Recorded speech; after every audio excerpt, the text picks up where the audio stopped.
বাহিরে কুরাইশ ও আহজাবের বিশাল বাহিনী, ভেতরে বিশ্বাসঘাতক বনু কুরাইজা। চারদিক থেকে মদিনা তখনও বিপদের ঘেরাটোপে, কিন্তু ঠিক সেই মুহূর্তে আসে আল্লাহর পক্ষ থেকে বিজয়ের ঝড়। প্রায় 1 মাস অবরুদ্ধ, ক্ষুধা, ঠান্ডা, আতঙ্ক, তবুও মুসলমানরা বলে হাসবুনাল্লাহু ওয়া নি'মাল ওয়াকিল।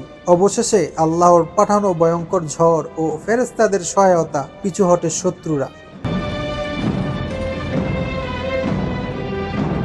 কিন্তু যুদ্ধ তখনও শেষ হয়নি। বাহিরের শত্রু গেছে, ভেতরের বিশ্বাসঘাতক এখনো বাকি, বনু কুরাইজা।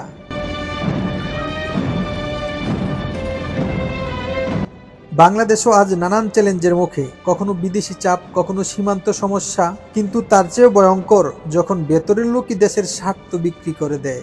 দুর্নীতি, বিশ্বাসঘাতকতা আর অন্যায়ের মাধ্যমে জাতির নিরাপত্তা হুমকির মুখে ফেলে। বিচারক সাদ ইবনে মুআজ রাদিয়াল্লাহু তাআলা আনহু বলেন, যারা যুদ্ধ করেছে তাদের হত্যা, নারী শিশু বন্দী, মালামাল রাষ্ট্রের। রাসূল সাল্লাল্লাহু আলাইহি ওয়াসাল্লাম বলেন, তুমি কোরআনের নির্দেশ মতোই রায় দিয়েছ।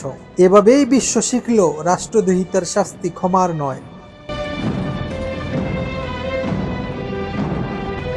এই যুদ্ধের উত্তেজনা ও বিপদের কারণে রাসূল সাল্লাল্লাহু আলাইহি ওয়াসাল্লাম এবং সাহাবারা আসরের নামাজ পড়তে পারেননি। সূর্য প্রায় অস্তনমিত।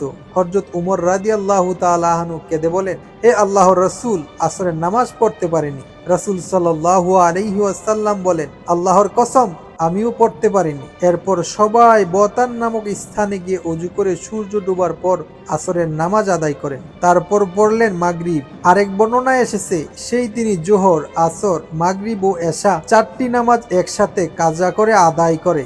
এখানে শিক্ষা, দেশ রক্ষা, মানুষের নিরাপত্তা, রাষ্ট্রের দায়িত্ব সবই জরুরি, কিন্তু আল্লাহর হক ভুলে যাওয়া যাবে না। যুদ্ধ শেষ হলে, নিরাপত্তা নিশ্চিত হলে ইবাদতের ঘাটতি পূরণ করতেই হবে, কারণ দুনিয়ার জয় আসল জয়ের অর্ধেক, আখিরাতের জয়ই পূর্ণতা।